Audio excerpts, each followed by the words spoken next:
श्री गणेशाय नमः। गजाननं भूतगणादिसेवितं कपित्थजम्बूफलचारुभक्षणम् उमासुतं शोकविनाशकारकं नमामि विघ्नेश्वरपादपङ्कजम्। नारायणं नमस्कृत्य नरं चैव नरोत्तमं देवीं सरस्वतीं व्यासं ततो जयमुदीरयेत्। सर्वमंगलमांगल्ये शिवे सर्वार्थसाधके शरण्ये त्र्यंबके गौरी नारायणी नमोस्तुते। कृष्णाय वासुदेवाय देवकीनंदनाय च नंदगोपकुमाराय गोविंदाय नमो नमः।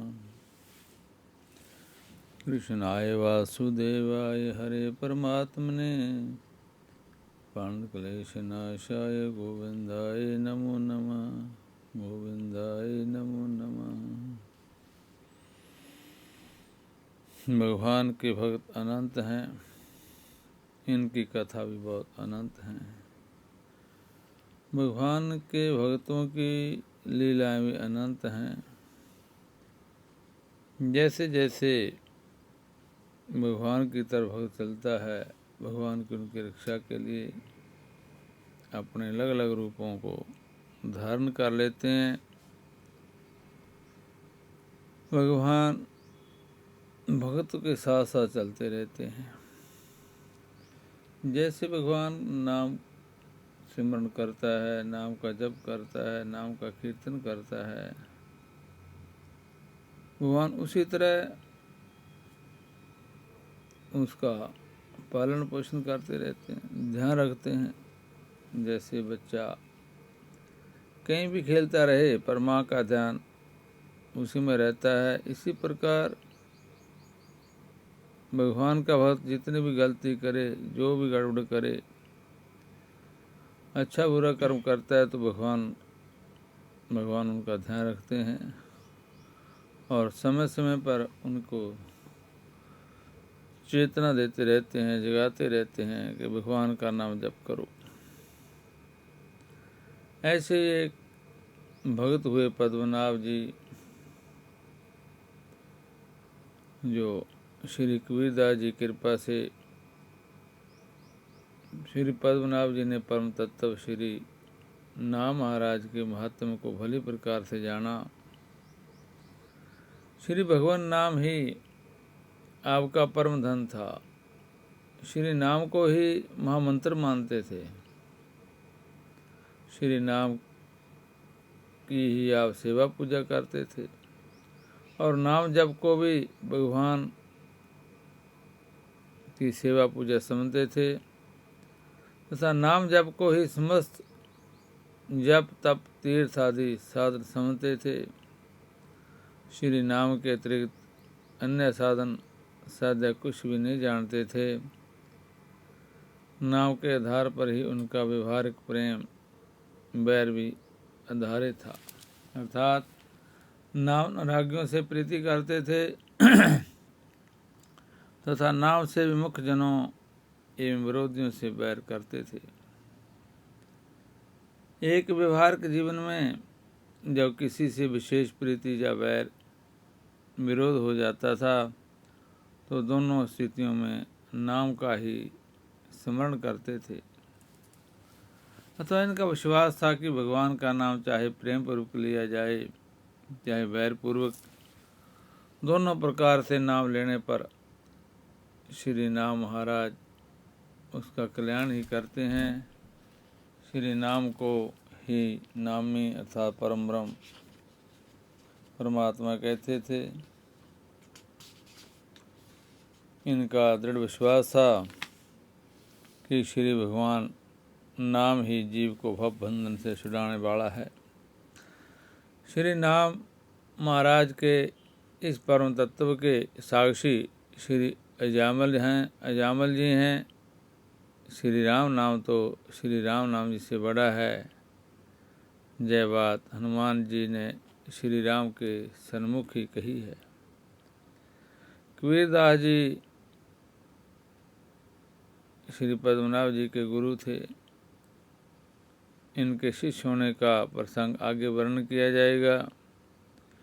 गुरु कृपा से भव तत्व जाना जा सकता है। श्रुति भगवती कहती है, आचार्यवान पुरुषो वेद, अर्थात आचार्यनिष्ठ ही उस परमात्मा को जानता है।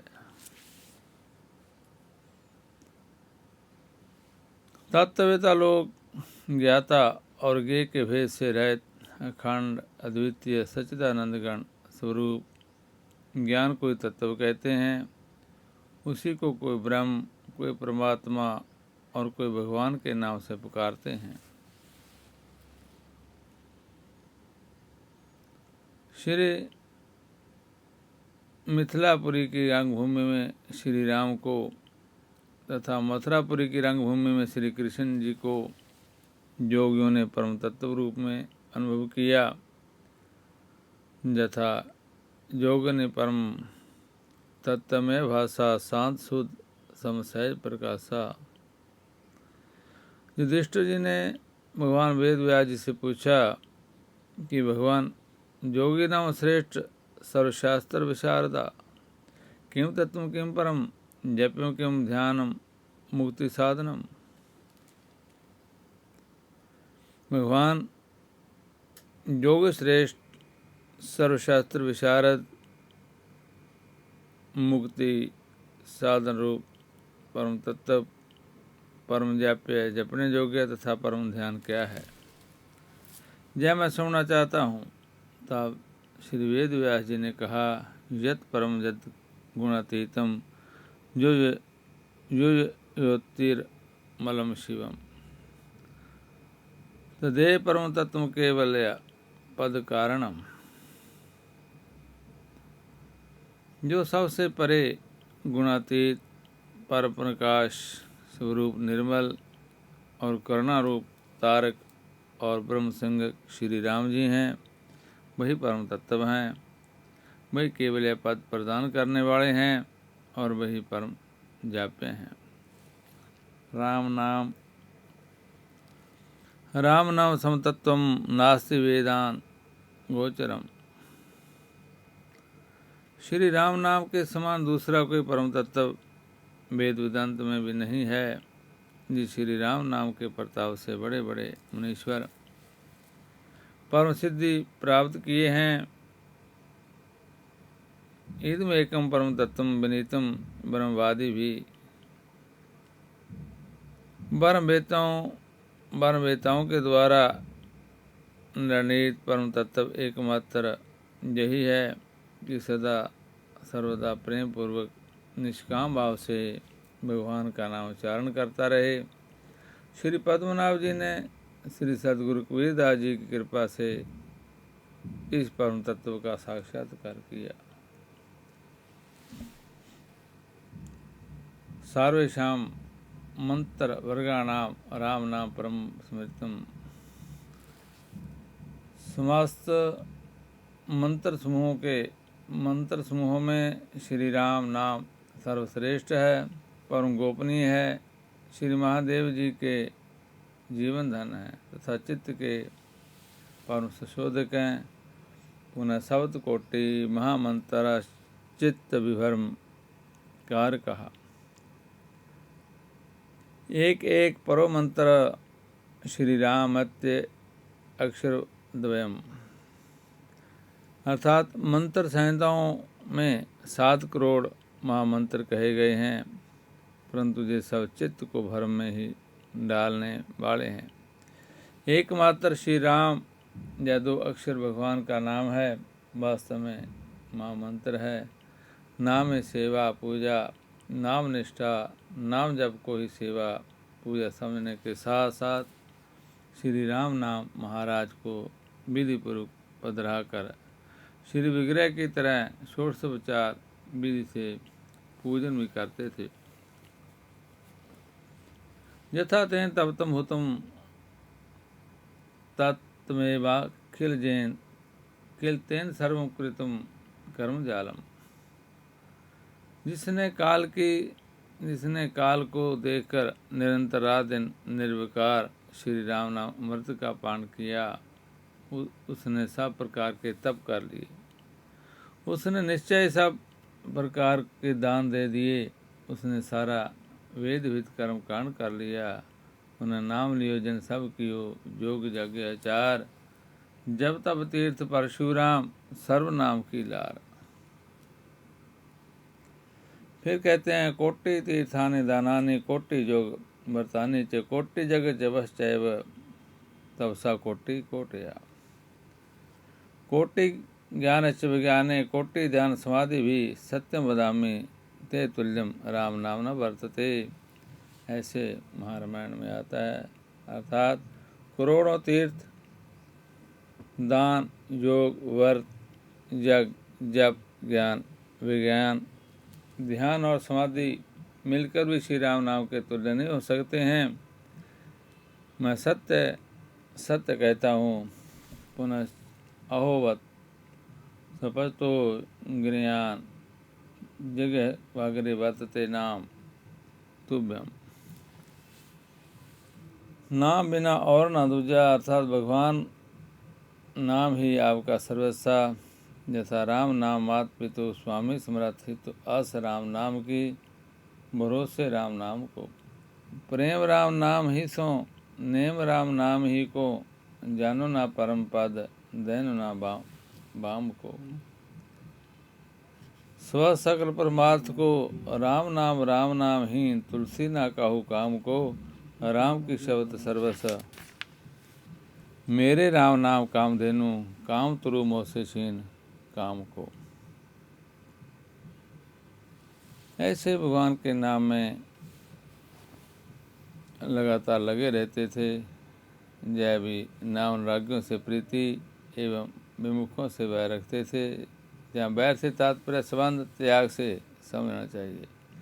जैसे कि तुलसीदास जी ने लिखा है, जाके प्रिय न राम देही, तजे दे कोटि वैरिसम, यद्यपि परम स्नेही। तजो पिता प्रहलाद, विभीषण बंधु, भरत महतारी, बलिगुरु तजो कांत भज वंतन, भयो मृद मंगलकारी। नातों ने राम के मनियत, सुहृद सुसेव्या जहाँ लो, आंजन कहाँ आँख जे फूटे, बहुत कहूँ कहाँ लो। नाम प्रीति नाम वैर का भाव। प्रत्येक परिस्थिति में नाम उच्चारण करना, जैसा संकेत या परिहास्यम च, संकेत्या परिहास्यम वा, संदोभ हेलनमेव वा, वैकुंठ नाम ग्रहण मवेशाघरम विदु।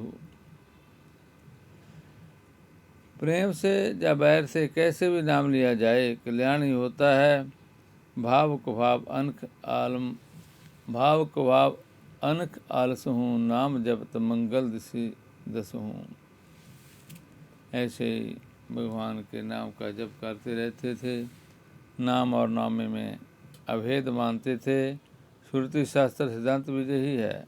यथा न भेदो नाम नामनी, पुनः सुमजत सर्थ नाम और नामे। नाम कोई नामी इसलिए कहते हैं कि नामी नाम के अधीन है। देखें रूप नाम अधीना, रूप ज्ञान नहीं नाम भीना। सुमरे नाम रूप बिन देखे, आवत हृदय स्नेह विशेषे। व्यवहार में भी यह बात प्रत्यक्ष देखी जाती है कि जैसे किसी का श्याम नाम है तो श्याम नाम लेकर बुलाने पर श्याम को बोलना पड़ता है, समीप आना पड़ता है। इसी स्थिति में नामी और नामे भेद होने पर नामी को नाम का अनुसरण करना पड़ता है। इसी से तुलसीदास जी भी कहते हैं, समझत सरस नाम और नामी, प्रीति परत पर प्रभु अनुगामी। ये दृष्टांत एक मारवाड़ी भगत का आता है कि मारवाड़ में एक रामचंद्र नाम के व्यक्ति थे। उनकी पत्नी का नाम सीता था और संयोग में घर में सेवा भी श्री सीताराम जी की थी। एक दिन उनके वृद्ध पिता बीमार पड़े। रात्रि में प्यास लगने पर पुत्र वधू से जल मांगा। बेटी सीता पानी, मैं सो गई थी। अतः वृद्ध ने 2-4 बार कहा सीता पानी। तब श्री राम जी ने श्री जानकी जी से कहा कि आप जाकर वृद्ध को जल पिला आइए। श्री जानकी जी ने कहा कि वह मुझे थोड़े ही बुला रहे हैं, वह तो अपनी पुत्र वधू को बुला रहे हैं। श्री राम जी ने कहा कि चाहे कुछ भी हो, नाम तो आपका भी यही है, अतः आपको अपने नाम का अनुगमन करना चाहिए। तब श्री जानकी जी ने मंदिर की चांदी की झारी में जल भरकर वृद्ध को जल पिलाया। प्रातःकाल रहस्य उद्घाटन हुआ। दूसरा दृष्टांत है श्री अली किशोरी जी का। कहते हैं कि इनकी पत्नी का नाम किशोरी थी। इनकी पत्नी का नाम किशोरी था और पत्नी में इनका बड़ा अनुराग था। देव दुर्विपाकवश इनकी पत्नी की मृत्यु हो गई, जिससे कि इन्हें बड़ा भारी वियोग व्याप्त हो गया। लोगों ने बहुत समझाया बुझाया, परंतु इनका विरह तुरंत बढ़ता ही गया। अंतगतवा ये इसी विरह में घर से निकल पड़े। रात दिन हा किशोरी हा किशोरी हा किशोरी रटते रहते थे। इसी प्रेमवन में घूमते फिरते ये बरसाने आ गए। रात्रि में श्री जी के मंदिर के पिछवाड़े बैठकर पत्नी के नाम की रट लगा रहे थे। तब अर्धरात्रि हुई तो श्री ठाकुर जी, श्री किशोरी जी, श्री राधा जी से कहा कि देखो, कोई आपका नाम लेकर पुकार रहा है। श्री राधा जी ने कहा कि वह तो अपनी पत्नी के विरह से उसी का नाम ले रहा है। श्री ठाकुर जी ने कहा कि आप भी तो श्री किशोरी नाम से पुकारी जाती हो, और जब आपके समीप आकर आपका नाम ले रहा है, तो नाम की लाज तो आपको रखनी ही पड़ेगी। तब श्री जी ने आकर इनको दर्शन दिया। श्री वृषभानु किशोरी जी का दर्शन करते ही जय अपनी पत्नी किशोरी को भूल गए और शेष जीवन लाडली वृषभानु किशोरी जी के चरणों में ही बिताया। जय है नाम लेने पर नामी के बोलने प्रगट होने दर्शन देने का ज्वलंत दृष्टांत। अतः नाम कही नामी बोले। ऐसी एक साखी आती है भगत जामल की। ग्रंथों में नाम महिमा का जैसा वर्णन किया गया है, श्री जामल जी ने अपने जीवन में उनका साक्षात्कार किया है। देखिए, जामल जी का प्रसंग, नाम भास मात्र से जामल का उद्धार हो गया और भगवत पार्षदों से श्री नाम महात्म को श्रवण किया। अतः नाम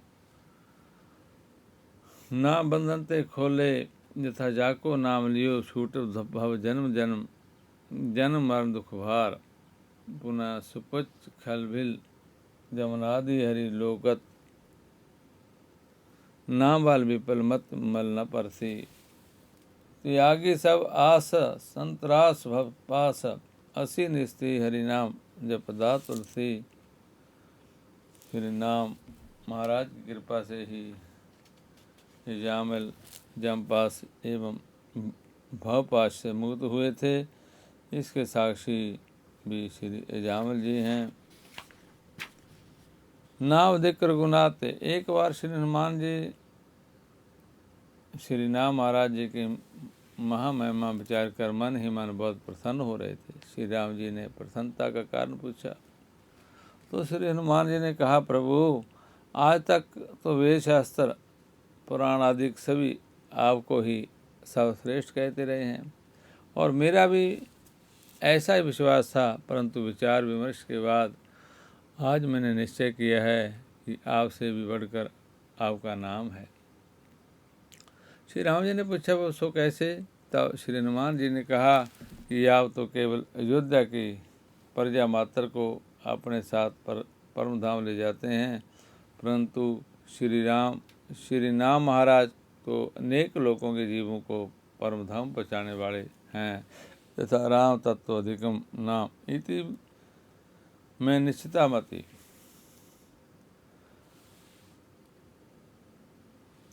श्री तुलसीदास जी ने श्री रामचरितमानस में डंके की चोट से श्री राम महाराज को श्री राम से बड़ा कहा है। यथा ब्रह्म राम ते नाम बड़ वरदायक वरदानी। और विविध प्रणामों से आपने कथन के और विविध प्रमाणों से आपने कथन को सिद्ध किया है। इस संबंध में श्री राम चरितमानस बालकांड में नाम बंधन प्रकरण का 23वां 24वां 25वां दोहा प्रकट दृष्टव्य है। श्री पद्मनाभ जी दिग्विजयी पंडित थे। इनका सभी वेद शास्त्र प्राण आदि पूर्ण अधिकार था। कोई पंडित शास्त्रार्थ में इनका सामना नहीं टिक पाते थे। जब ये शास्त्रार्थ के लिए चलते तो इनके साथ बैलगाड़ियों पर पोथियां लद कर चलती और संग में बहुत से बड़े बड़े विद्वान ब्राह्मण भी सहायक रूप में चलते थे। इनके पंडित की ऐसी धूम मच गई कि बड़े बड़े शास्त्रार्थ महारथी इनका नाम सुनकर घबराते थे और ये भी जहाँ जहाँ किसी पंडित का नाम सुन लेते तुरंत सदल बल वहाँ पहुँच जाते। विजय श्री इनके चरण चूमती थी। बहुत से पंडितों ने बिना शास्त्रार्थ के ही विजय पत्र लिख दिया और जिसने शास्त्रार्थ किया भी उसे विलंब हार कर विजय पत्र लिखने के लिए विवश होना पड़ा। इसी प्रकार देश के कोने कोने से पंडितों द्वारा विजय पत्र लिखवाते हुए श्री पद्मनाभ जी काशी आए। जहाँ भी उन्होंने पंडितों को शास्त्रार्थ के लिए ललकारा, काशी में मनादी फिरवा दी कि जहाँ के विद्वान मुझसे शास्त्रार्थ करें या विजय पत्र लिख कर दें। काशी के पंडित इनकी प्रख्याति सुन चुके थे। वह जानते थे कि इस समय इनका नक्षत्र बलवान है, अतः केवल पंडितीय बल से इन्हें पराजित करना असंभव है। यदि ये कदाचित हार सकते हैं तो सिद्धि बल से पुनः सब पंडितों ने मिलकर अपने परमार्थ भगवान शिव जी के पास जाकर प्रार्थना की। श्री शिव जी ने पंडितों को परामर्श दिया कि तुम लोग दिग्विजय को श्री कबीरदास जी के पास भेजो।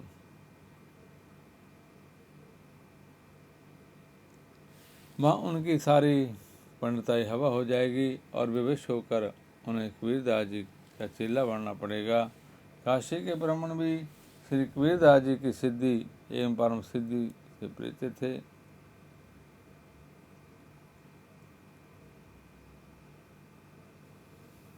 श्री शिव जी की सलाह सबके मन में बैठ गई। फिर तो सब पंडित मिलकर श्री पद्मनाभ जी के पास गए और बोले कि देखिए यह काशीपुरी है, जहाँ एक से एक धनुर्धर विद्वान हैं और अनेकों हैं। आप एक से शास्त्रार्थ करेंगे और यदि वह जीतेंगे तो भी दूसरा तैयार हो जाएगा। इस प्रकार आपको काशी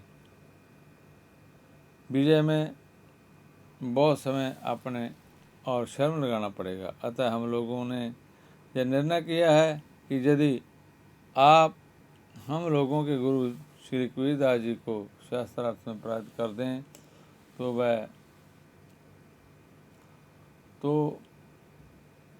कर दें तो हम सब अपनी हार मान लेंगे। इससे आप भी समय और श्रम से बचेंगे और हम लोग भी माथापाची से बच जाएंगे। श्री पद्मनाभ जी को काशी के पंडितों की ये बात पसंद आ गई। उन्होंने कहा कि यदि ऐसी बात है तो आप लोग उन्हें मेरे पास ले आइए। पंडितों ने कहा कि वह बड़े फक्कड़ संत हैं, वह जहाँ आ नहीं सकते क्योंकि उन्होंने कई शास्त्रार्थ की गर्ज की है नहीं। अतः उनके यहाँ तो आपको चलना पड़ेगा। श्री पद्मनाभ जी तैयार हो गए। तब काशी के पंडितों के श्री कबीरदास जी ने जाकर समस्त वृत्तांत निवेदन किया। जब कबीरदास जी ने सुना कि श्री शिव जी ने कहा कि दिग्विजय तो कबीर के पास भेजो, तो वह प्रेम विभोर हो गए। अहो शिव जी ने मेरा नाम लिया, मुझे श्रवण किया, मेरे धन्यवाद हैं।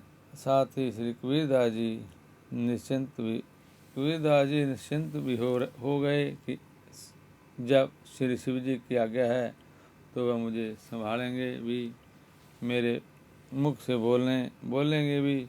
फिर तो श्री कबीरदास जी ने भी स्वीकृति दे दी। काशी के ब्राह्मण श्री पद्मनाभ जी को लेकर कबीरदास जी के पास गए। कबीरदास जी ने बड़ी विनम्रतापूर्वक इनका यथोचित स्वागत सत्कार किया। फिर शास्त्र चर्चा चली। तो कबीरदास जी ने अपने को शास्त्रार्थ शब्दार्थ एवं शास्त्र ज्ञान से सर्वदा अनिभिज्ञ बताया। श्री पद्मनाभ जी ने इसे इनकी शालीनता समझी, अतः बारंबार उससे प्रश्न पूछने का आग्रह किया। तब श्री कबीरदास जी ने कहा, पंडित जी, मैंने तो शशि कागज छुओ नहीं, कलम क्यों नहीं हाथ, भला मैं आपसे शास्त्र चर्चा कैसे कर सकता हूँ।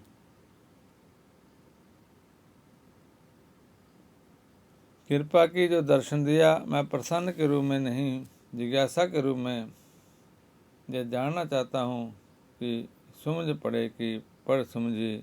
ओ कहो कबीर आए, सुन जय बात कबीर की, पंडित क्यों हराए। श्री कबीरदास जी ने श्री पद्मनाभ जी को अधिकारी जानकर जो कुछ पूछा वह कृपा करके पूछा। परम संत जी कृपा किरण पढ़ते ही श्री पद्मनाभ जी के अंत चक्षु खुल गए। उन्होंने बड़ी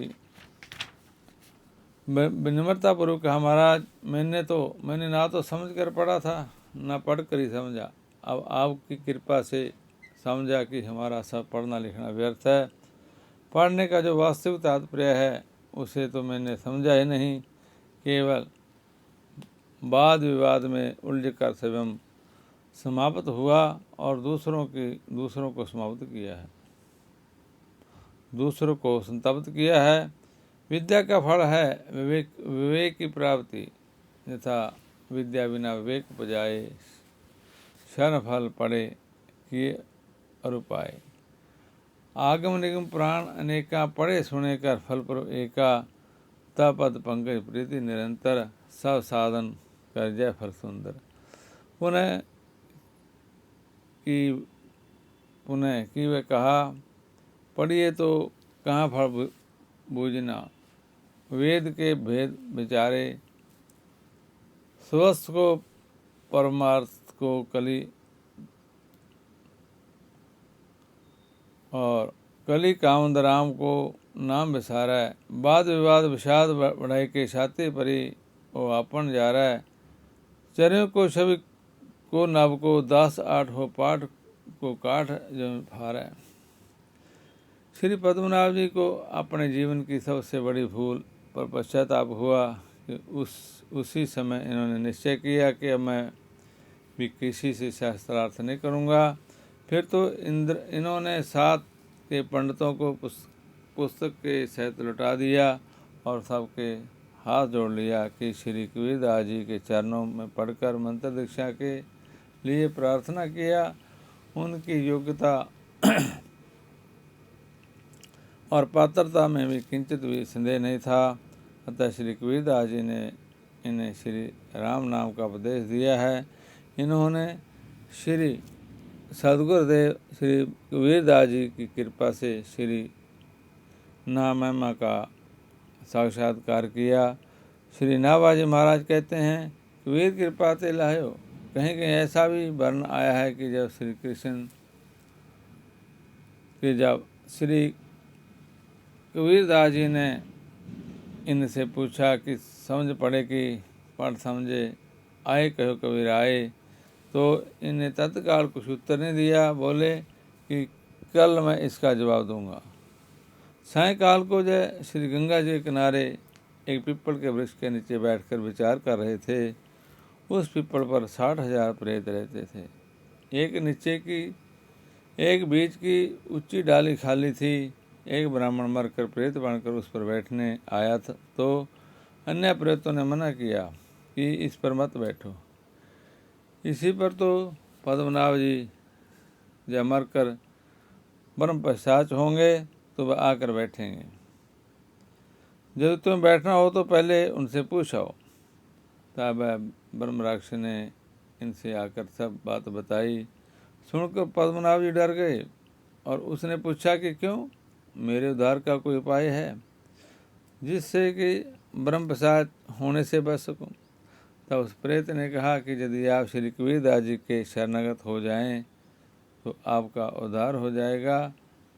तब श्री पद्मनाभ जी दूसरे दिन आकर श्री कबीरदास जी के शिष्य हो गए। समझ पड़े कि पढ़ समझ इनका स्पष्टीकरण श्री प्रहलाद जी एवं श्री सुखदेव जी ने समझ कर पढ़ा था। प्रहलाद जी ने माता के घर में ही श्री नारद जी के श्री मुख से परम तत्व को समझ लिया था। अतः जन्म लेने पर फिर और विद्या न पढ़कर वही ब्रह्म विद्या पढ़ें। ऐसे ही श्री सुखदेव जी ने भी श्री व्यास जी के शिष्य को मुख से भगवान के रूप गुणों और समझकर तब श्री व्यास जी से श्रीमद्भागवत महापुराण को पढ़ा। श्री युधिष्ठिर जी ने पढ़कर समझा था। काशीपुर में निवास करने वाले एक सेठ को गलत कुष्ठ रोग हो गया। उसके शरीर में कीड़े पड़ गए थे। ऐसी स्थिति में भला उसके जीवन का तथा परिवार जनों का एवं पास पड़ोस के लोगों के साथ रहन सहन का निर्वाह कैसे हो सकता था। अतः वह श्री गंगा जी में डूबकर मर जाने का संकल्प करके डूबने को चला। उसी समय उसके साथ लोगों की बहुत बड़ी भीड़ गंगा तट पर एकत्रित हुई। संजोगवश श्री पद्मनाभ जी उधर से ही आ रहे थे। भीड़ देखकर समीप जाकर पूछे। लोगों ने बताया कि इन्होंने कहा कि उसे पकड़ो, डूबने मत दो और उसके शरीर से बंधन खोल दो तथा उससे कहो कि वह गंगा जल में स्नान करे। स्नान करते समय 3 बार श्री राम नाम कहने मात्र से ही उसका शरीर नवीन हो जाएगा। उसने वैसा ही किया तो सचमुच उसका शरीर नवीन हो गया। फिर तो अपने जीवन पर्यंत बुद्धि को स्थिर करके भगवान की भक्ति को किया। इसके बाद श्री पद्मनाभ जी श्री गुरुदेव श्री कबीरदास जी से जाकर सब वृत्तांत कहे तो उन्होंने कहा कि अहो, तुमने श्री राम जी की यथार्थ महिमा नहीं जानी। तब तो तुच्छ रोग के लिए 3 बार भगवान नाम उच्चारण कराया।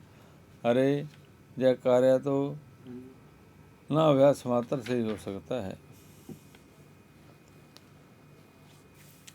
बात आगे बात यह हुई कि एक दिन प्रातःकाल जब भंगनी लड्डू झाड़ू लगाने आई तो सर्वप्रथम उसे सेठ का दर्शन हुआ।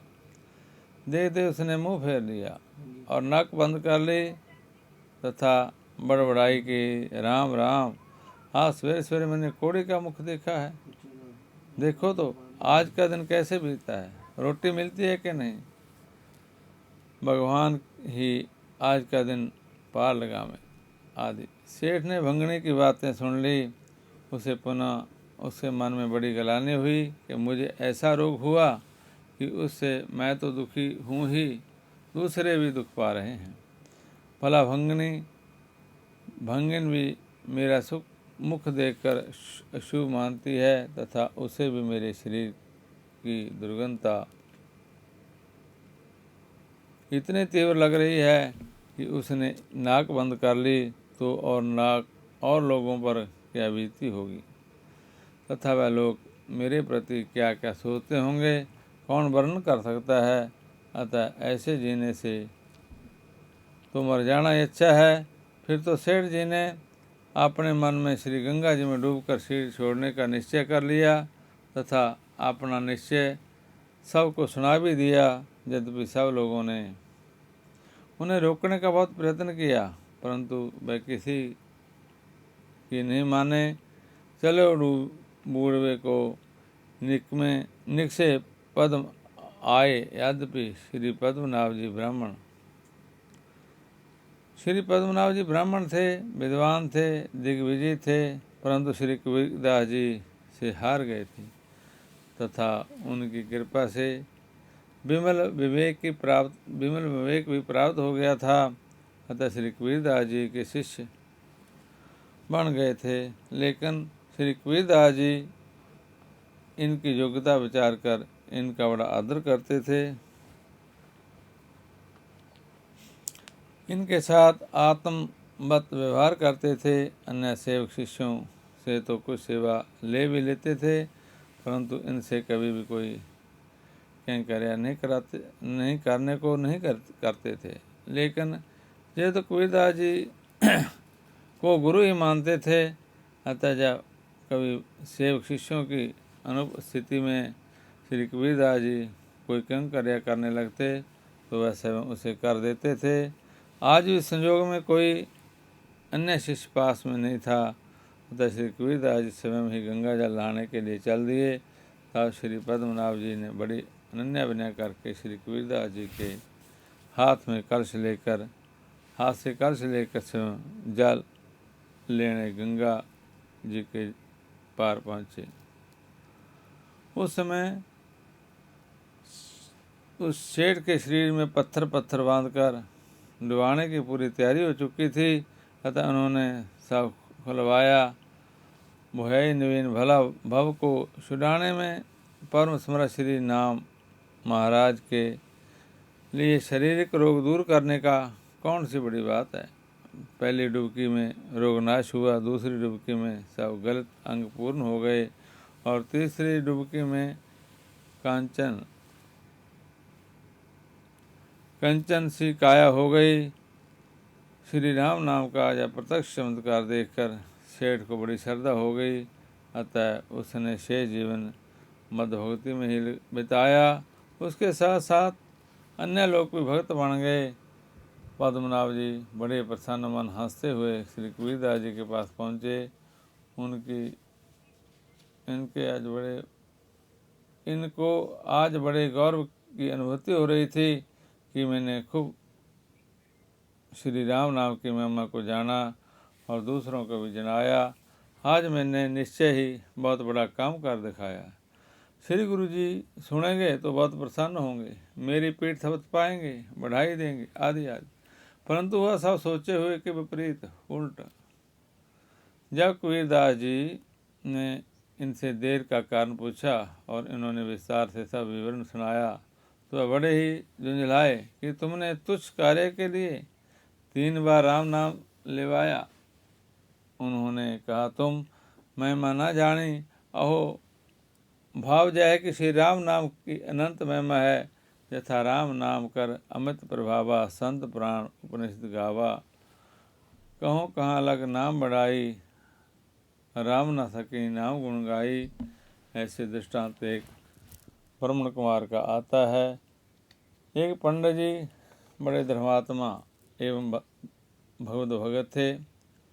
उनके सभी पुत्र भी पिता के समान शील गुणवान वाले थे। केवल एक पुत्र भगवत विमुख था। इस बार श्री पंडित जी को बड़ी चिंता रहती थी। इन्होंने 13 पुत्र को समझाने का कोशिश किया, प्रयत्न किया, परंतु सब व्यर्थ हो गया। तब वह एक सांझी से अपना दुख निवेदन करने गए। संत जी ने कहा कि समय समय घर पर अखंड भगवान नाम संकीर्तन का आयोजन कराइए। यदि वह भगवान का नाम लेता नहीं है तो यदि सुनेगा तो भी कल्याण हो जाएगा। पंडित जी ने ऐसा भी किया, परंतु वह तो कीर्तन के दिन घर छोड़ कर कहीं दूर चला जाता, जिससे कीर्तन की ध्वनि उसके कान में ना पड़े। श्री पंडित जी ने संत को जाकर जब बात सुनाई तो संत जी ने कहा कि अच्छा, एक दिन उसे जैसे हो तैसे घर पर रोक रखिए और सब लोगों को बाजे गाजे के साथ आमंत्रित करिए, फिर हम आगे सब कार्य कर लेंगे। पंडित जी ने लड़के की बहू से कहा कि वह आज अपने पति को घर पर रोक रखे। उधर संत बाजे बजाते आ गए।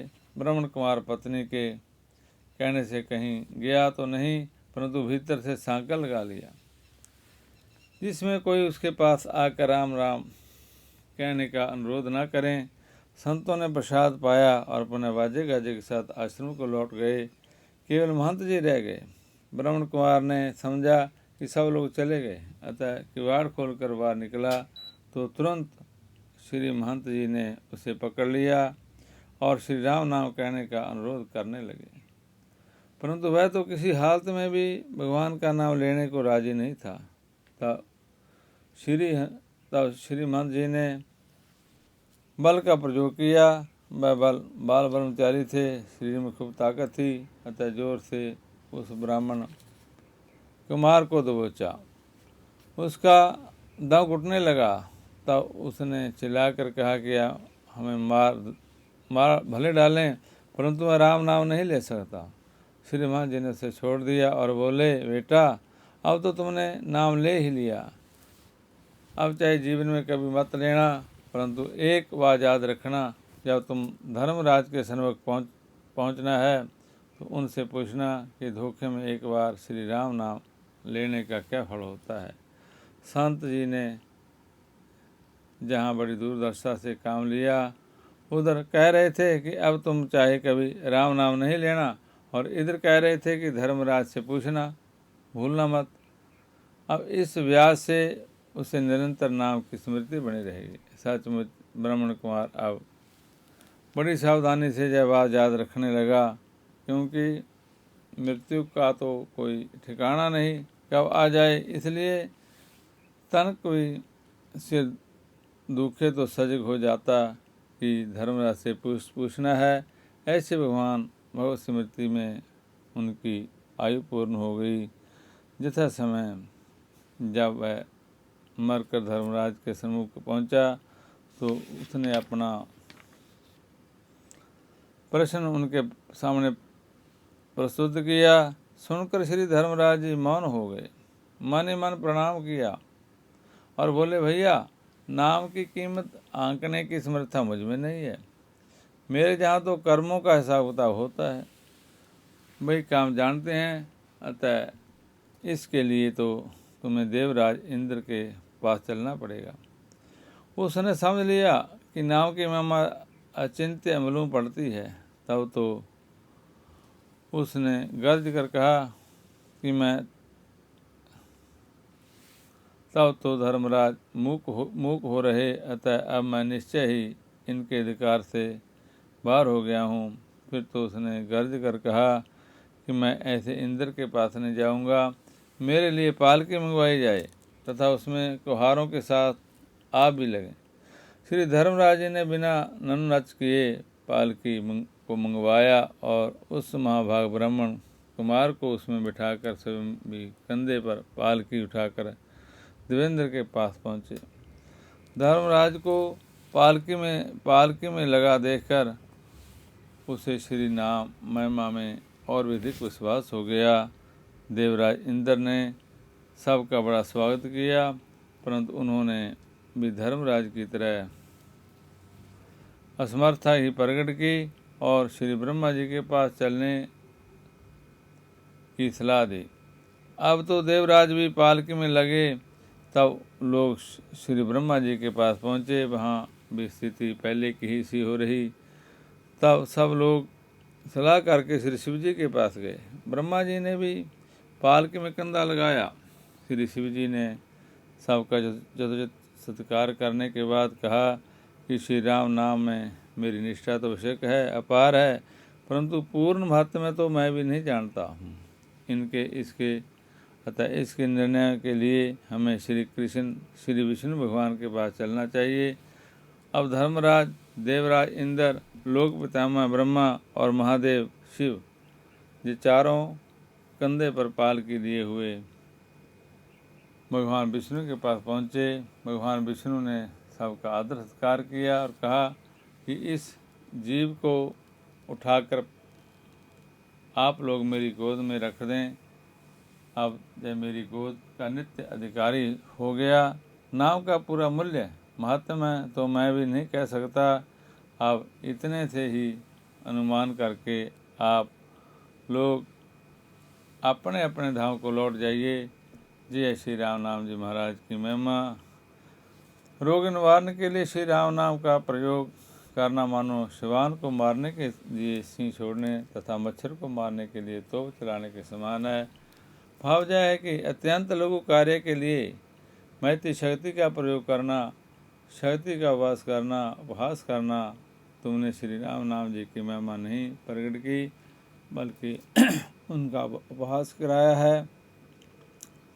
यह तुम्हारे द्वारा नाम अपराध हो गया है, अतः इसके प्रायश्चित के लिए तुम उत्तराखंड जाकर नाम आराधना करना पड़ेगा। शेष चर्चा आगे के भाग में।